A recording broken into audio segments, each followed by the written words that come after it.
e vamos falar ao vivo, direto lá do Centro Cívico, né, com o nosso secretário de Saúde, Pedro Melo. Boa noite, Pedro, tudo bem?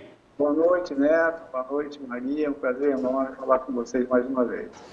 Boa noite, muito obrigado por aceitar, né, participar conosco aqui. Eu sei que o dia está corrido, é curto e corrido, né, Pedro? Não está sendo fácil, dúvida. A gente sabe disso. Dúvida. É um período extremamente difícil, né, porque além dos outros problemas que já a saúde tem, nós temos um que é o mais importante nesse momento. Pedro, vamos conversar um pouquinho, né, sobre alguns assuntos. As pessoas também podem participar conosco, né? Nós temos um tempinho aqui com o Pedro. Se você quiser fazer sua pergunta também pelo WhatsApp, 991-411048, tá aí o WhatsApp. É o nosso secretário de Saúde conosco aqui. Se você quiser fazer uma pergunta também pelo telefone, 2534-1234, tá na tela para você. Ô Pedro, vamos falar um pouquinho, né, sobre a situação, primeiro, de Piracicaba. Eu quero ouvir a sua experiência, pela sua carreira, um excelente médico. Você é muito querido na cidade de Piracicaba, não só pelo trabalho que você faz junto, e eu sou prova disso, porque ao longo dos 10 anos, eu sei o quanto mudou o atendimento e o quanto mudou, né, o acesso à saúde em Piracicaba. Se a gente pegar os programas Piracicaba agora de 10 anos atrás, a gente sabia qual era a demanda, a falta que tinha a saúde pública e toda a transformação que foi feita graças ao trabalho de administração do seu secretariado e, claro, da sua também. Agora, Pedro, como é que está Piracicaba hoje em relação ao Covid?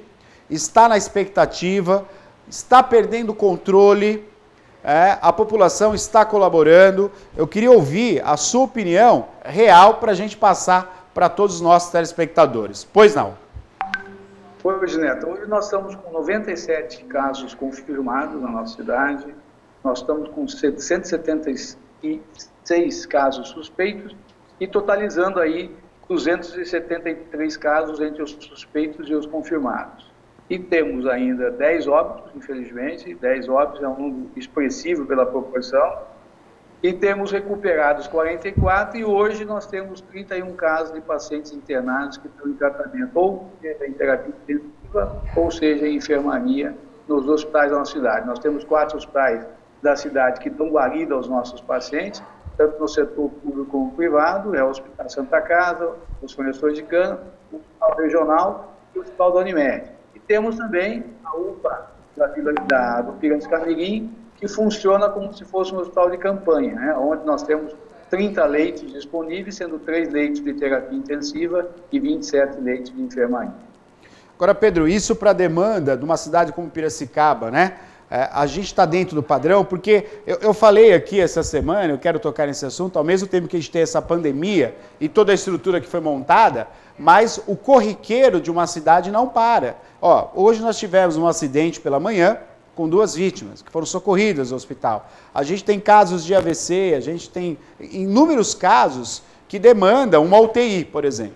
Como é que está a situação no seu ponto de vista, Pedro? Quer dizer, está no controle, está caminhando mais ou menos como planejado, é isso? Olha, Neto, está tudo dentro daquilo que a gente planejou lá atrás. Nós temos uma equipe de crise comandada pelo nosso prefeito Baixas Neves, onde reúne vários secretários, várias pastas. Eu digo que praticamente todas as pastas estão envolvidas com esse Covid-19. A secretaria, nós temos um grupo de pessoas que estão na área técnica, comandado pelo Moisés Sagreta, que é o diretor da Servisa, que é o Centro de Defesa Sanitária, a Flávia de Sá, que é responsável no setor de urgência e emergência, onde ela faz parte, inclusive, da tenda, né? Que atende lá. Nós centralizamos na UPA do Piracicaba todos os casos de doenças respiratórias, né? Quer seja Covid ou quer seja outras doenças respiratórias. Nós não podemos esquecer que nós estamos saindo do verão, entrando no outono, e o outono já começa as doenças respiratórias, principalmente as pessoas que têm asma, que têm as doenças pulmonares obstrutivas crônicas, que acaba misturando também os casos do Covid, né? Então, na realidade, é um momento difícil, porque nós estamos saindo do outono e vamos entrar no inverno ainda, e é uma experiência nova para todos nós, né? É uma doença que o mundo inteiro está sofrendo para entendê-la, né? Já que esse vírus é um vírus que não só está mexendo na saúde, mas está mexendo principalmente também no setor da economia, né? Dando realmente muitas pessoas desempregadas, e isso realmente preocupa do ponto de vista técnico e do ponto de vista econômico. Nós, como pela parte técnica, a obrigação nossa é dar orientação para salvar vidas, mas a gente sabe que existe a preocupação dos economistas em relação à economia, que realmente está gerando desemprego. E claro que gerando desemprego, diminuindo a renda das pessoas, e diminuindo a renda das pessoas, isso pode realmente levar a dificuldade das pessoas poderem ter uma moradia, uma residência, uma alimentação adequada, etc. Perfeito. Nós estamos ao vivo falando com o secretário de Saúde da cidade de Piracicaba, doutor Pedro Melo, que está conversando conosco. Se tiver alguma dúvida, você pode participar, fazer essa pergunta, a sua dúvida, né, sendo tirada aqui ao vivo com o doutor Pedro Melo. Pedro, tem uma pergunta agora com a Maria. A gente já vai falar já sobre a questão do Lar Betel. Infelizmente, né, um trabalho maravilhoso que faz o Lar Betel com os nossos idosos. É um lar que é muito querido pela cidade de Piracicaba. A gente vai falar sobre o Lar Betel e vai falar também a ação da prefeitura que está agindo dentro do Lar Betel. Já vamos falar disso só primeiro tem pergunta, né, Maria? Pois tem não. Várias perguntas chegando, doutor Pedro, assim, de diversas dúvidas que a população está tendo atualmente. A gente vai entrar na questão também do Lar Betel, porque a gente tem recebido mensagens de familiares também que estão muito preocupados a respeito da vacinação da gripe H1N1, como é que vai ficar, respeito também da quarentena, né, dessa flexibilização do comércio. Enfim, tem perguntas aí de todo tipo. Eu vou começar com a do Simão, ele fez por telefone, né, a respeito justamente da vacinação, né, da gripe H1N1, quando pessoas com doenças crônicas poderão receber a vacina. Olha, nós começamos inicialmente com as pessoas da terceira idade e com os profissionais da área da saúde. Felizmente, nós tivemos uma demanda bastante significativa e cumprimos a meta. Já está sendo feita a vacinação para as pessoas portadoras de algum tipo de doença crônica, né? Então, está sendo feito nessa etapa. Então, a pessoa que tem alguma doença tão relacionada com o rol, principalmente as doenças respiratórias, né, elas podem procurar as nossas unidades e estão sendo vacinadas. Perfeito. Quero registrar também aqui a participação do Periquito, seu José. Ele está parabenizando aqui, ótima reportagem com o doutor Pedro Melo, excelentes perguntas e muito esclarecedoras, né? Todo mundo aí com muita dúvida, doutor Pedro, por isso que a gente está, né, pedindo, a gente solicitou a sua participação. Semana passada tivemos a do prefeito, Bajas também. Toda semana algum especialista da Unimed vem falar conosco, porque são muitas dúvidas realmente que está chegando. Pedro, eu quero mostrar uma imagem, antes da gente falar, tem duas dúvidas aí, daqui a pouco eu vou passar para você, uma telespectadora que mandou a mensagem, ela mora próximo ao Piracicamirim, e aí a internet está vinculando algumas matérias, dizendo que é muito arriscado quem mora perto dos hospitais, porque o vírus ele fica no ar, o vírus ele fica ali em torno. Eu queria que você falasse um pouquinho sobre isso. Tem algum risco para as pessoas que estão em torno do local que está recebendo o tratamento das pessoas? Tem algum risco? Porque isso foi uma dúvida que chegou. Eu me comprometi em fazer essa pergunta, né? Justamente para esclarecer. Tem algum perigo, Pedro? É real essa... É claro que não é real, né? As pessoas têm que entender que um vírus não tem perna, não tem asa, né? E o distanciamento entre as pessoas de 2 a 3 metros. Consequentemente, nenhuma dessas pessoas moram menos dessa distância, né? Além disso, tem todo um processo de disseminação entre as pessoas, né? Então, consequentemente, quem mora perto do hospital, quem mora perto da UPA, ou quem mora perto de algum outro local que tem algum tipo de tratamento médico relacionado ao Covid, não tem esse risco, não. É claro que a pessoa não deve frequentar a tenda, ali naquele ambiente da tenda é onde tem as pessoas que estão com quadro respiratório. Consequentemente, ali não é o local para ela ir. Mas fora isso, não tem risco nenhum, as pessoas podem ficar tranquilas nesse sentido. Agora, Pedro, a gente está recebendo também algumas colocações da população, porque a gente está fazendo a campanha aqui, estamos falando da máscara, né, todos os cuidados, mas algumas pessoas mandaram para mim imagens, por exemplo, de algumas praças, em alguns lugares, e um ponto específico, Pedro, que é muito delicado, que é Santa Terezinha, onde o uso de máscaras ainda é muito pouco e muitas pessoas nas ruas. Você acha que vamos colocar aqui, as pessoas não estão aderindo, eu não sei se é isso, mas aqui em Santa Terezinha o problema é o centro, às vezes surge, né, essas falas, eu tô em Santa Terezinha, não estou no centro, aqui tá tranquilo. Eu queria que você falasse sobre isso, para as pessoas aderirem realmente à campanha de ter esse isolamento social, que infelizmente, pelo que eu estou recebendo aqui, um dos bairros onde as pessoas menos estão aderindo é Santa Terezinha. Eu queria que você falasse sobre isso, por gentileza. Aliás, aqui também, né, o isolamento social aqui em Piracicaba tem 47,6% de adesão e a meta é 70%.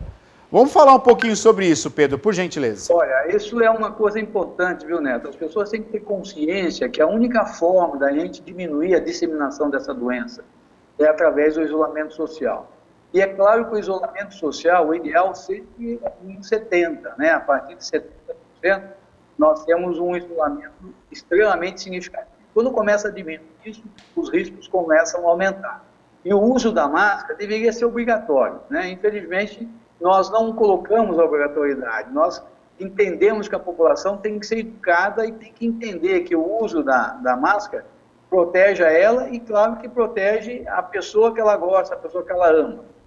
Então, consequentemente, as pessoas devem usar máscara. A forma de você prevenir o contágio é através da prevenção. A prevenção não é só lavar a mão com álcool gel, lavar a mão com álcool sabão, né, mas é também o uso da máscara. Deveria ser obrigatório, mas nós optamos por fazer ela de forma não obrigatória, exatamente porque a população tem consciência que esse uso seria preventivo, não punitivo, né? Então essa preocupação é verdadeira. Mas você então, acha, Pedro, você acha que a Piracicaba vai ter o decreto obrigando as pessoas a usarem a máscara? Você acha que a gente vai ter que chegar a esse ponto? Eu acho que, conhecendo o prefeito Vargas das Neves, eu tenho certeza que ele não vai fazer essa determinação obrigando. Ele é democrático, ele entende que as pessoas têm que ter compromisso, né, através da educação de usá-las preventivamente. Mas é claro que se as coisas começarem a acelerar, eu acredito que nesse sentido ele vai tornar obrigatório. Uhum. É importante saber... Pois não. Qual é o objetivo quando a gente fala em isolamento social, só para você ter uma ideia, se a gente tiver 70% isolado, nós precisaríamos de UTI, de 410 UTIs. Isso eu estou falando em relação à cidade de São Paulo. Certo. Se 50% estiver isolado, nós precisaríamos de 2.780 UTIs. E se só 30% isolado, nós precisaríamos de 10.152 UTIs. 10 mil não existe! Onde a gente vai ter UTI para atender todas essas pessoas? Exatamente. Esse que é a preocupação. A preocupação é exatamente fazer o achatamento da curva para que a gente possa atender de forma adequada todas as pessoas que precisam de terapia intensiva. E não fazer como aconteceu em alguns países da Europa, em manchetes bastante tampadas e que tiveram que optar entre a vida e a morte. É claro que nesse caso, quem não usa a UTI automaticamente está condenado à morte. Então as pessoas têm que ter essa consciência.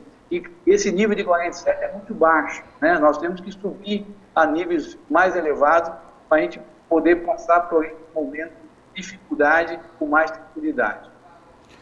Doutor Pedro Mello ao vivo conosco, doutor Pedro Mello sempre com muita, né, assim, a ciência embasando, né, todo esse raciocínio. Eu acho que é esse momento a gente ouvir um pouquinho, né, o que o médico está dizendo, quem está na luta, quem está todos os dias aqui, Pedro, a gente para o programa um pouquinho para agradecer e pedir a proteção de todos os agentes, né, de saúde, todos os profissionais de saúde, porque não é fácil.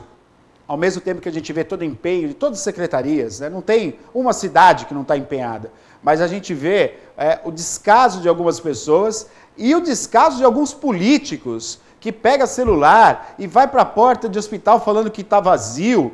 É uma santa ignorância, Pedro, que eu acho que, olha, tem que ter uma paciência, porque a gente sabe que a conta é essa. O pico é esse, né, Pedro? Quer dizer, se a gente teve aí, não sei, 10 casos há uma semana atrás, e em 7 dias, depois a gente tem 10 casos em 4 dias, a gente está aumentando o contágio. A matemática é essa. Então, de repente, quem olha e vê lá o Campo de Marte, por exemplo, que eu vi um deputado fazendo essa baixaria, né? Não sei se era deputado ou se era vereador, é um político fazendo essa de ir lá filmar, está tudo vazio aqui. Quer dizer, a expectativa do pico não chegou ainda. Quando ele faz uma propaganda dessa, quando ele pega o celular, vai falando que está tudo vazio, sugerindo, supondo que é uma enganação, que isso não existe, você está contribuindo diretamente para aumentar, porque infelizmente tem pessoas, né, como teve um apresentador aí, acho que foi o Siqueira, não sei, que ele falou que era besteira o isolamento, ele está doente, e agora ele soltou um vídeo, quer dizer, um grande comunicador, só que infelizmente errou, e ele teve que vir a público da casa dele e falar, gente, fica em casa porque a coisa é séria. Quer dizer, 2 semanas antes, ele falou que era uma tremenda besteira. As pessoas se formam em medicina, em ciência, do dia para a noite. E pode sair falando que o médico está falando é besteira. E agora ele está em casa. Ele está em casa e está doente. Está isolado, está sem fazer o programa. Então, a gente tem que tomar cuidado com aquilo que a gente escuta, que a gente vê na internet, vê como verdade. As pessoas saem falando coisas e elas não percebem que a ciência está investigando isso. Então, quando a gente vê pessoas jogando truco na Praça Takaki, você fala, santo Deus, em que mundo está vivendo essa pessoa? Em pleno isolamento, pessoas ficando doentes, pessoas perdendo a vida. Nós tivemos infelizmente, mais uma morte no dia de hoje. Né? É um apelo que a gente faz, Pedro, como comunicador, como o programa Piracicaba Agora é um programa de grande audiência, a gente tem que falar nesse tom. Porque, infelizmente, a gente tem políticos, comunicadores do outro lado, que ainda teimam em falar que é besteira, ou a pachorra de dizer que é uma gripezinha. Então, a gente tem que combater isso, Pedro, em respeito às pessoas que perderam a vida, em respeito aos familiares que choram pelo seu ente querido, em respeito aos profissionais da área de saúde, que estão arriscando a vida para tratar dos nossos doentes. É uma coisa que realmente eu subo o tom, Pedro. Eu peço até desculpa, mas eu tenho que subir o tom. Me deixa doido isso. Me deixa doido quando a pessoa vai falar que isso não tem nada a ver, é só uma gripezinha. Isso me deixa pasmo. Eu tenho que agradecer você, Neto, porque você está batendo nessa tecla todo dia. Você tem a consciência da dificuldade do que é essa doença. Nós já estamos vendo no Brasil, né, Manaus é o exemplo típico, né, que está acontecendo, quantidade de mortes em números sempre elevados, valas comuns, coisa que a gente só viu isso nas guerras, né, e consequentemente nós estamos vendo isso presencial. O Ceará, na mesma situação, o Rio de Janeiro já está com a sua capacidade, mas São Paulo hoje chegou com quase 83% das suas cidades de São Paulo. Então, as pessoas têm que entender que essa doença é uma doença que não é uma gripezinha, é uma doença que realmente atinge todos os segmentos da população, mas tem uma letalidade muito alta nas pessoas acima de 40 anos de idade. Você vê que no Brasil, se você somar de 40 acima de 40 anos, nós tivemos um índice que chega a 90%, mais de 90%, principalmente acima de 60 anos. Então, você está certíssimo. Acho que as pessoas têm que ter consciência e parar de circular, né, ficar em casa como é o correto e curtir a casa, curtir o seu ambiente, né, para que a gente realmente possa ter o isolamento social. Nós estamos há 3 semanas de São Paulo, né? Nós estamos atrasados há 3 semanas e você observou muito bem. Nós aí praticamente dobramos o número de óbitos em 7 a 10 dias. Não chegamos ainda no nosso pico, que deve ser entre maio, no dia 10 e no dia 20. Né? Esse é o período que nós estamos esperando que o pico aconteça. Então as pessoas têm que ter consciência e você está certíssimo em aumentar um tom. E é pessoas como você que nos ajudam a fazer com que as pessoas que às vezes não conseguem enxergar esse momento de crise vivida pelo mundo todo. Infelizmente não tem medicamento, A vacina, nós não sabemos ainda quando vai acontecer. Eu não acredito que ela apareça antes do começo do ano que vem. Existem alguns brasileiros, inclusive, que se ofereceram para contrair a doença. Você vê como é que é esse país. Esse país é um país solidário. 147 brasileiros se prontificaram a pegar a doença para testar a vacina, né, que vão realmente salvar, correndo o risco de vida, para salvar milhões e milhões de pessoas, porque o mundo já sabe o número, como é que nós estamos. Né? Nós estamos no mundo já com números bastante expressivos. Né? Nós estamos com mais de 3 milhões, né? Quase 3 milhões e 200 mil pessoas que já adquiriram, e com mais de 216 mil mortes. É uma guerra invisível. Doutor Pedro, tem muita gente comentando aqui, né, que apoia sim que a obrigatoriedade do uso da máscara, bastante gente escrevendo aqui, tem que obrigar mesmo, porque é muito sério. Tem muita gente perguntando a respeito da liberação, né, da flexibilização do isolamento social, que está previsto aí para o início de maio, né, segundo o governador. Só lembrei agora que falamos aí um pouquinho do mundo todo, a Alemanha teve essa flexibilização da quarentena, né, do isolamento, e os casos voltaram a aumentar. Então, quer dizer, é também uma questão para se avaliar todo o contexto. Doutor Pedro, tem muita pergunta chegando aqui para o senhor. Eu queria fazer a da Vanessa e da dona Antonieta, que é a respeito do dia a dia, né, de como das questões da higiene, enfim. Elas estão querendo saber, além de lavar a mão, usar o álcool em gel, a gente precisa chegar em casa e lavar, tirar toda a roupa que saiu. Além dessa, hoje o Neto ensinou aqui a gente a colocar água sanitária numa bacia para deixar ali perto da porta, né, para você limpar os sapatos, os pés, né, para fazer essa higienização. Então a Vanessa quer saber, doutor, se precisa tirar a roupa e lavar assim que chega em casa de uma saída, né? Olha, isso é importante, né? Você sabe que o vírus ele pode sobreviver fora do corpo humano por algumas horas, né? E alguns recipientes especiais, principalmente o ácido inox, pode durar até 2 a 3 dias, né? Então é muito importante que as pessoas, quando chegam em casa, já deixem o sapato fora, se possível fazer aí aquilo que a gente fazia no passado, né? Um pouquinho de água sanitária para realmente tirar debaixo do sapato, e a roupa, tirar a roupa, ensacar essa roupa e lavar ela, né, não imediatamente, mas sim lavá-la, porque o vírus pode ficar na roupa.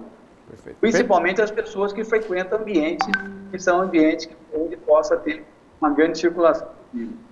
Perfeito. Pedro, vamos falar sobre o Lar Betel, né? Como eu falei aqui, o querido Lar Betel, né, que tanto faz pelos nossos idosos, infelizmente, acabou virando realmente até notícia, né, no estado de São Paulo inteiro, né, se eu não me engano, acho que é o primeiro caso, né, com uma gravidade tão grande, né, atingindo os idosos. Acho que é o primeiro caso do estado de São Paulo que realmente foi com uma fatalidade. Já tem outros casos, né? Já teve outros casos, já?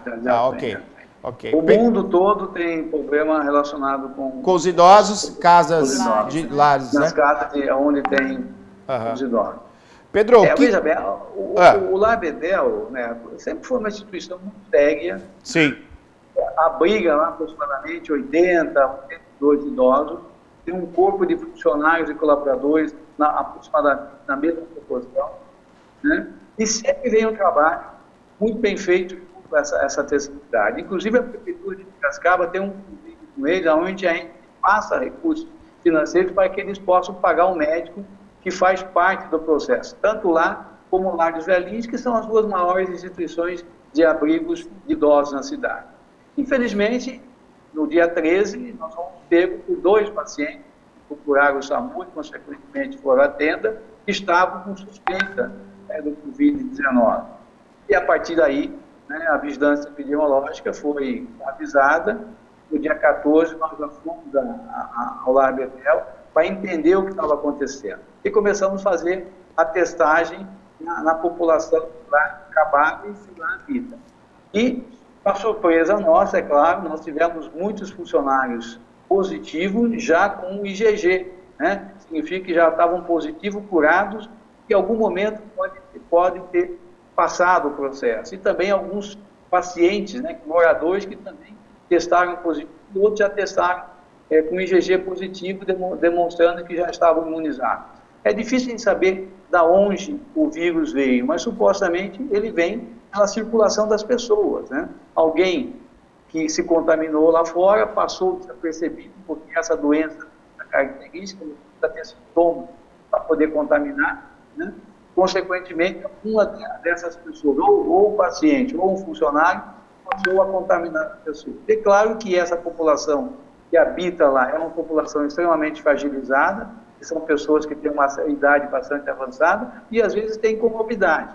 E esse vírus realmente ele tem uma certa preferência para as pessoas idosas e com comorbidade, principalmente diabetes, hipertenso, pessoas que têm algum tipo de doenças crônicas, né, tipo neurológica, etc.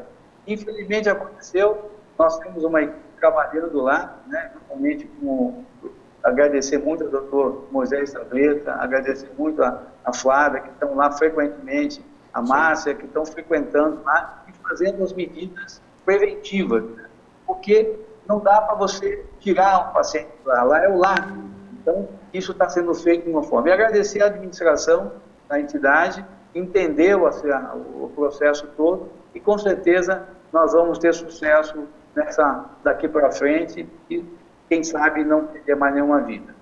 Sem dúvida, Pedro. Eu quero também destacar aqui todo o trabalho que é feito pelo Lar Betel, que é excelente, né? Infelizmente é uma fatalidade que é no mundo todo, né? Infelizmente acabou atingindo ali, mas a intervenção com a prefeitura também é de suma importância, né? E dizer que nesse momento ela precisa da ajuda da sociedade, né, Pedro? A sociedade organizada tem que ajudar o Lar Betel nesse momento, né? Com doações, ajudar, ou como puder, né? Como você falou, nós temos aí médicos também que se colocaram à disposição também do Lar Betel. Então a gente tem que nesse momento se unir e ajudar bastante os nossos idosos que são atendidos pelo Lar Betel. Pedro, eu quero agradecer. Tem mais uma pergunta, Maria? Doutor, queria que o senhor comentasse também a respeito da UPA da Vila Cristina, ali na região do Jaraguá, que ela também ela já tem uma previsão de inauguração? Nós estamos prevendo a inauguração aqui na primeira semana do mês de maio. Vamos colocar aí até no máximo dia 10 de maio. Faltou alguns equipamentos chegarem, nós tivemos dificuldade nesse momento. Exemplo foram os respiradores que chegaram, mas chegaram por ordem judicial. Nós temos os monitores que ainda não chegaram, mas tudo deve estar pronto no máximo até o dia 10, dia 11, até o dia que a gente quer fazer a inauguração. Nós estávamos pensando inicialmente em fazer de lá um setor de internação, mas como nós temos a UPA do Piracicamirim, que já tem 30 leitos e ela está extremamente ociosa, o prefeito, juntamente com a nossa equipe, vamos transformar aquela UPA nova em atendimento geral. E na UPA antiga, nós já vamos começar a reforma para deixar ela no stand-by com uma necessidade. A gente espera que não precise, mas se precisar, nós seguimos lá a UPA antiga da Vila Cristina com stand-by do paciente com Covid-19. Perfeito. E, doutor Pedro, a central de atendimento, né, também para tirar dúvidas, está chegando várias dúvidas aqui de sintomas, se dor de cabeça, enfim, quando que a pessoa pode se preocupar? Esse 0800, doutor Pedro, como o senhor tem avaliado e como ele vem tendo aí atuação na cidade? O 0800 foi exatamente para esclarecer dúvida, né? As pessoas devem estar com um quadro gripal, dor de garganta, uma rinite ou um quadro de asma, que não tem nada relacionado com a Covid.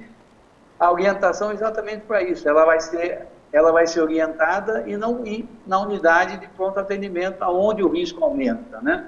Então, a gente só pede para as pessoas que realmente tiver síndrome respiratória gripal ir para a unidade de pronto atendimento, que é a UPA do Piracicamirim, quando ela tiver realmente com desconforto respiratório, com falta de ar. Caso contrário, o 0800 com certeza fará orientação, são médicos, enfermeiros, pessoal extremamente experiente. Eu peguei aqueles meninos de mais de 60 anos, né, os meninos de mais de 60 anos, e coloquei lá para fazer a orientação à nossa população. Muito bom. E Pedro, uma notícia boa também é a questão da dengue, que em Piracicaba ela diminuiu, é isso? Diminuiu bastante, viu? Nós tivemos duas forças-tarefas, né? A primeira força-tarefa foi as pessoas ficarem em casa, né? O fato das pessoas ficarem em casa, houve realmente uma higienização das casas maior. Você sabe que o mosquito da dengue, ele vive dentro da residência, ou no seu entorno. E com a história do isolamento social, as pessoas passaram a conviver na casa e, consequentemente, ter um olho maior, né, para esse tipo de criador de dengue. E o segundo foi também o uso de inseticida, né? Nós tivemos a chegada de inseticida, e é um inseticida que realmente nós tivemos em algum momento um inseticida que o mosquito estava resistente. Esse, infelizmente, está sendo não resistente. Consequentemente, isso ajudou muito a fazer os bloqueios nas regiões onde nós tínhamos casos de dengue. E outra força-tarefa foi fazer com que as pessoas fossem multadas. Nós estamos agora fazendo bastante multa às pessoas que não permitem, né, que o pessoal da dengue adentre as casas. Esse é um fato importante também, porque nós tínhamos muitas pessoas que não permitiam que as pessoas entrassem na casa, a gente notificava, mas agora nós estamos executando a multa também. Perfeito. Isso fez com que o nível da dengue caísse. Nós estamos hoje com um pouco mais de 500 casos, né? Mas nós estávamos extremamente preocupantes, porque estava numa velocidade muito grande de crescimento. Perfeito. Pedro, chegou muitas perguntas, e aí eu preciso tirar essa dúvida com você, que as pessoas estão escrevendo, né? Tu pergunta isso, que é o seguinte, as pessoas estão perguntando sobre a máscara que é fabricada na China.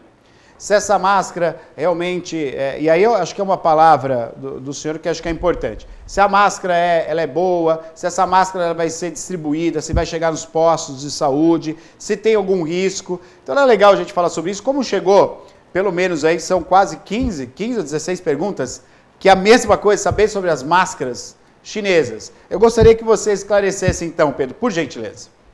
Na realidade, houve um fake aí, que a máscara chinesa tem vírus e, consequentemente, está contaminando as pessoas. Isso não é verdade, né? As máscaras chinesas são boas, como são boas também as brasileiras, sem exceção. Então, realmente, né, isso é fake, é mentira, né? E as máscaras estão chegando. Nós tivemos dificuldade na compra, porque o mundo todo teve dificuldade na compra de EPI. Né? Você sabe que, como é uma pandemia, essa pandemia ela pegou todos os países, e a procura por esses equipamentos foi incessante. E a grande fabricante desses equipamentos é a China. E a China ficou durante um bom tempo isolada. Agora nós estamos tendo problema com medicamentos, porque a Índia é onde fabrica os equipamentos e a Índia também está sob isolamento. Né? Mas é claro que nós vamos vencer. O importante é as pessoas se isolarem, certo? Quanto menos pessoas contrariam a doença através do isolamento social, menos medicamentos nós temos e menos tempo essa doença vai ficar nos incomodando. E que a população tenha um pouco de paciência. Ficar em casa, nesse momento, é a maior recomendação da Secretaria de Saúde. Lembrando que sexta-feira é feriado. Eu não posso deixar de agradecer a todos os nossos profissionais. Claro.